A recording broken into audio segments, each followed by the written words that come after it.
Welcome back, everyone. We are now on presentation number 4, and that's going to be all about pastimes. This, again, is for both first year and transfer students, so let's go ahead and get started. All right, so you've probably heard a little bit about pastimes from either university or college resources, but I just want to glance over everything one more time just so that we're all on the same page. So what is a pastime? A pastime is a window of time, usually 4 hours, in which you are able to register for courses.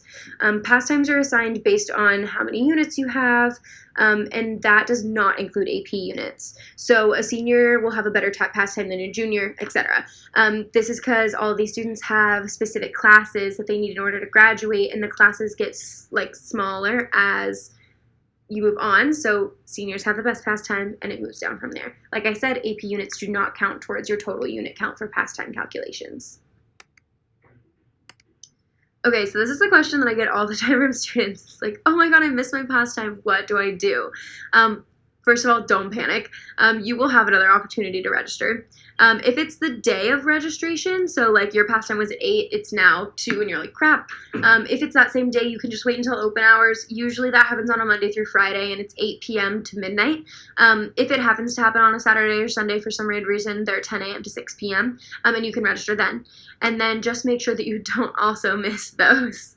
If it is a day or more after your registration time, you can try to use open hours, but if that doesn't work, which it usually does not, you may have to wait until your past 2 time. Don't worry, that's what past 2 times are for. They're there for you to be able to have a second chance to register. I will say that if you miss your pastime, please let your advisor know and maybe shoot them an email just so that they can help you rework your schedule based on what's still available. Okay, and an important factor to pastimes is Schedule Builder. Schedule Builder is the system that you're going to use in order to register for classes, and we went over this in the general resource PowerPoint, so if you haven't watched that, please go back and do so. But that's going to be my.ucdavis.edu/schedulebuilder. It can take some getting used to, but the system's really not that bad. You'll notice a bar at the top that will help you navigate the system. Has like add search courses, create a new schedule, pre-check registration, register all, help and feedback. The ones you're going to be using the most are add search courses and register all. Add search courses is useful, and you'll get to know that as you use it. But I believe that the college will put out a way to use Schedule Builder, and we'll go over it briefly right now as well. So we've talked a lot about pastimes, but how do you find your pastime? In order to do that, you will go onto Schedule Builder, as we talked about on the last slide.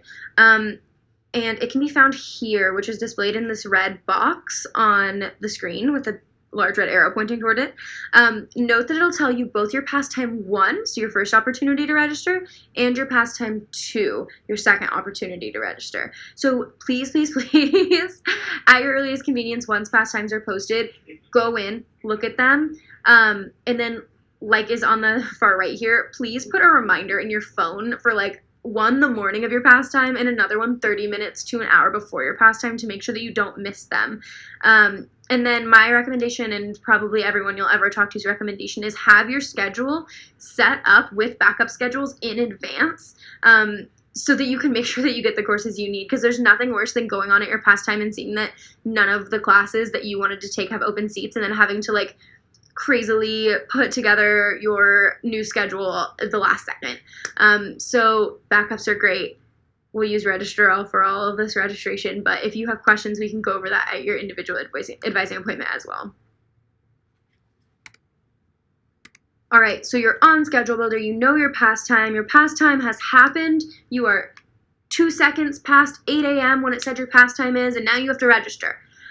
So in order to do that, you have all the courses, you're ready, you've saved it, it's your pastime, we're going to hit Register All. So at that bar that we showed you 2 slides back, we're going to hit the Register All button. I've put an example right here. It says Chem 2A CO2, Math 17A CO1, and Ent 10. So those all say not registered right here in the big picture. If we hit Register All of those should say, like, there'll be a little loading wheel, and then they all should come up as registered if there's open seats.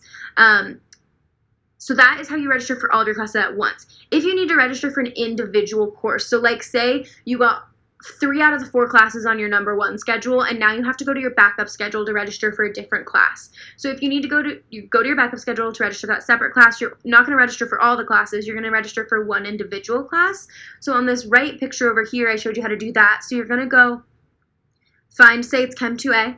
You're going to go to the right. It's going to say Actions. You're going to hit that drop-down arrow, and it's going to say Register. And clicking that will just register you for that single class. So if you need to find a separate class to register for, or if on your first schedule 3 out of the 4 worked and you need to move to a backup schedule for a different class and you need to just register for the one on the backup schedule, that's how you're going to use that button.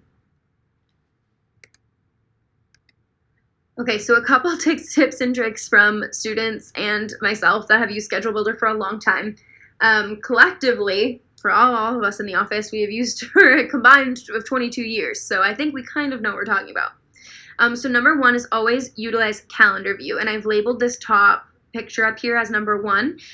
If you hit View over your classes and hit List View, it'll come up like it was on the last slide where it lists the classes.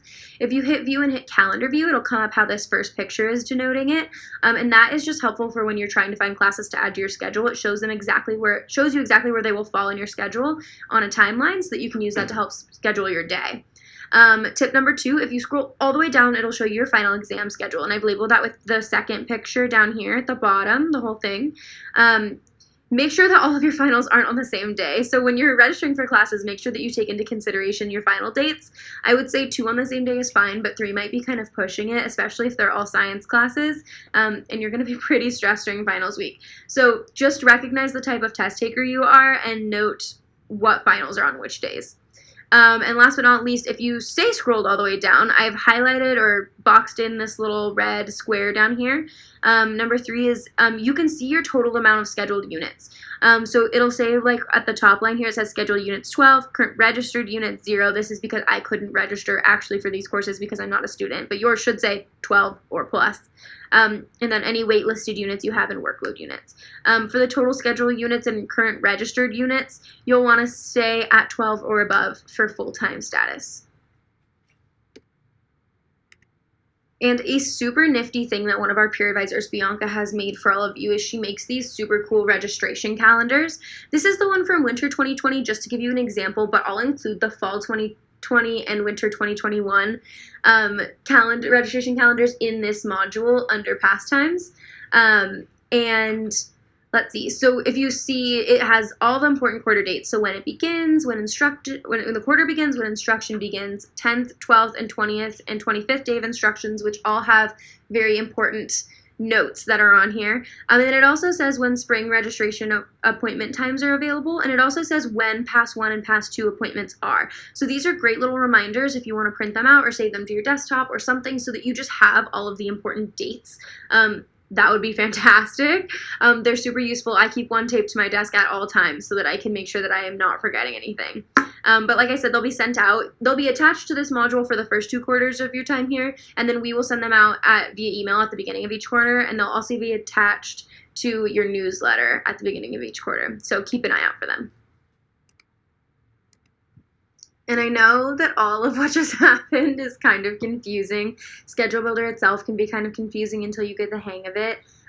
Like I said, we are happy to answer questions over your remote advising appointments if you have specific questions about Schedule Builder once you've started to play with it. I do recommend, after watching this PowerPoint or after finishing the orientation as a whole on Canvas, you do go on to Schedule Builder and kind of try to get the hang of it before your pastime.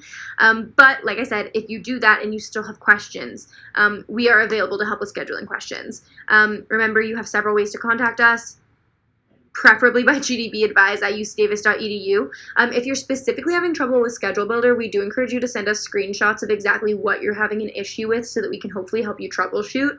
You can also come in person at 150 Hutchison Hall. Just make sure you let us know you're coming in, especially if it's over summer.